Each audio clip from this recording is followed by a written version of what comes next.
बारिपदा सहर में आउ एक आकर्षण केन्द्रबिंदु हूँ तकतपुर रथ यात्रा। ये हूँ तकतपुर रथ यात्रा देखिपे आज कि भाव में बाहुड़ा यात्रा जो महाप्रभु माने रथारूढ़ होती ये हूँ ब्रह्माद्री बिहारी भगवान रथ यात्रा बाहुड़ा यात्रा अनुष्ठित होती आज को 18 वर्ष धरी एठारे रथ यात्रा अनुष्ठित होती ये हूँ बड़दाण्ड देखिपे तकतपुर यूनिवर्सिटी रास्ता ये हूँ वर्तमान समय बड़दाण्ड पलटि लोकारण्य हो उठी बड़दाण्ड हजार हजार लक्ष लक्ष संख्यार एटाकू भक्त माने श्रद्धालु माने छुट्टी ये रथ यात्रा जोग दौरान महाप्रभु को रथ उपर दर्शन करने तबे आम सहित अच्छा किसी भक्त बा श्रद्धालु मैंने सहित आलोचना करवा कौन कहे ये हूँ बारिपदा तो द्वितीय श्रीक्षेत्र तकतपुर रथ को लेकिन आपण मैंने एत उत्साहित आसुँच रथ उपर को वर्तमान महाप्रभु पहंडी विजय कर आसिक खूब माने आराम रे ठिया होती दर्शन कर उपभोग कर कौन कहे जय जगन्नाथ। प्रथमे मोर तकतपुरवासी को जय जगन्नाथ। ब्रह्मादि बिहारी महाप्रभु श्री जगन्नाथ आज यही बड़ दाण्ड 18 वर्ष है चलने आम आशा करुचु ये 180 वर्ष वर चलतु आठी जिते भक्त अच्छा शांति श्रृंखलार सहित आमको सहयोग करुँच आशा करुचु से सहयोगटा सबुदिन थाऊ। जय जगन्नाथ। निश्चित भाव में समस्त सहयोग एठारे रथ यात्रा अनुष्ठित हो 18 वर्ष धरी देखिपे कि भाव में शह शह हजार हजार संख्यार महिला माने आसी पहुंची दर्शन करुँच वर्तमान समय ठाकुर पहंडी यात्रा चली समस्ते दर्शन करुँच महाप्रभु कौन कहे आपण मैंने ठिया दर्शन कर ठाकुर को पहंडी चली। जय जगन्नाथ। आम बहुत खुशी आज ठाकुर चलीगला आम बहुत खुशी माने आखिर लुह आसी जाऊँ आउ कि दिन रही था मन दुख हो निश्चित भाव में मनर दुख रही कहीं भक्तर मन माने केते भी भक्त और भगवान मन माने कहीं एबे भी भक्त चाहते ठाकुर आउ कि दिन रही जाते कि तेणु निश्चित भाव में देखिपे समस्त मन में उत्साह रही उद्दीपना रही भगवान को लेकिन कौन कहे ये हूँ बारिपदा द्वितीय श्रीक्षेत्र आज ये तकतपुर रथ यात्रा को आपण मैंने सब एत संख्यार आस हाँ बहुत लोक आसन भल भल बारिपदार रथर पूरी पूरी भाया देखो निश्चित भाव में आम बारिपदा द्वितीय श्रीक्षेत्र तो रथ यात्रा अनुष्ठित होता है एठारे जो भाव में पूरी रथ यात्रार परदिन रथ यात्रा अनुष्ठित होता है बाहुड़ा यात्रा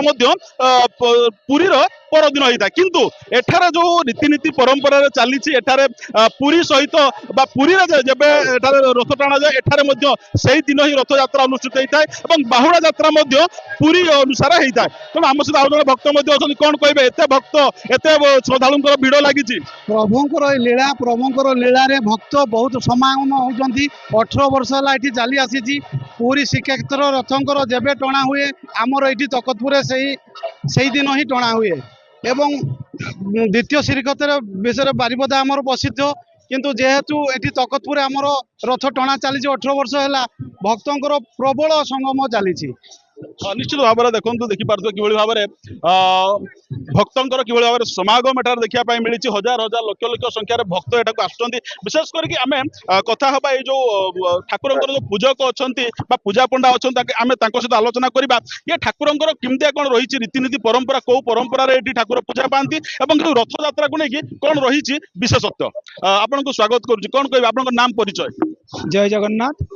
मो श्री संजीव महापात्र जगन्नाथंकर गोटे छोटिया सेवकटे आज 18 वर्ष धरी जगन्नाथ सेवा कर आसुची ये भावर ठाकुर एटी किसी नुहे ये मंत्र जंत्र तंत्र किसी काम करनी केवल भाव भक्ति प्रेम अच्छी सहीटा ही बहुत बड़ कथा आज यही भाव भक्ति प्रेम आज ये लोक जुटे पारुचे महाप्रभु जगन्नाथ समस्त को कल्याण कर आठू बड़ कथा कौन हो पार तेणु 18 कौ परंपरार ठाकुर पूजा कर विशेषकर ठाकुर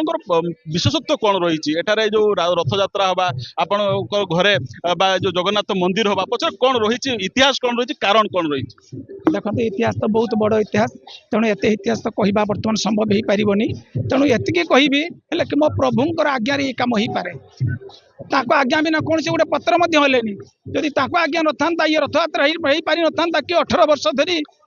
ये यात्रा हो न था कि मंदिर हो पारि न जगन्नाथ आज्ञा बिना বা ଜଗନ୍ନାଥଙ୍କର କୃପା ବିନା ମନ୍ଦିର ହେଇପାରେନି ଆଜ୍ଞା। ତେଣୁ ସିଏ ଯେତେବେଳେ କୃପା କରିଛନ୍ତି ତାଙ୍କ ମନ୍ଦିର ହେଇଛି, ତାଙ୍କ କାମ ସିଏ ନିଜେ କରନ୍ତି, ତାଙ୍କ କାମ କେହି କରନ୍ତିନି, ତାଙ୍କ କାମ ସେ ନିଜେ ହିଁ କରନ୍ତି। ଆଜି ଶ୍ରୀକ୍ଷେତ୍ରରେ ରଥଯାତ୍ରା,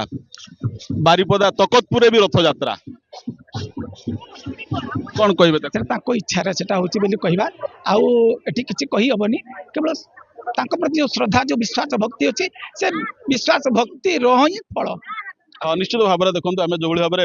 କଥା ହଉଥିଲେ ବା ଆଲୋଚନା କରୁଥିଲେ ଯେ ଭକ୍ତିର ହିଁ ଭଗବାନ ଏବଂ ଭକ୍ତିରେ ହିଁ ଭଗବାନଙ୍କୁ ମିଳିଥାଏ, ଯୋଉଭଳି ଭାବରେ ଆମେ ଆଲୋଚନା କରୁଥିଲେ। ଦୀର୍ଘ 18 ବର୍ଷ ଧରି ଏଠାରେ ଯୋଉଭଳି ଭାବରେ ନିରବିଚ୍ଛିନ୍ନ ଭାବରେ ରଥଯାତ୍ରା ଅନୁଷ୍ଠିତ ହେଇ ଆସୁଛି, ଶାନ୍ତିପୂର୍ଣ୍ଣ ଭାବରେ ଶ୍ରଦ୍ଧାଳୁଙ୍କର ହଜାର ହଜାର ସଂଖ୍ୟାରେ ଭିଡ଼ ଲାଗୁଛି ଏବଂ ଗଡ଼ି ଗଡ଼ି ଚାଲିଛି ରଥ। ବର୍ତ୍ତମାନ ସମୟରେ ଯୋଉଭଳି ଭାବରେ ଠାକୁର ପହଣ୍ଡି ବିଜେ କରିସାରିଲେଣି ଏବଂ କିଛି ସମୟ ମଧ୍ୟରେ ଏଠାରେ ମଧ୍ୟ ରଥ ଟଣା କାର୍ଯ୍ୟ ଆରମ୍ଭ ହେବ। ବାରିପଦା ତକତପୁର ଦଳଗୋବିନ୍ଦ ବାରିକ, କନକ ନ୍ୟୁଜ।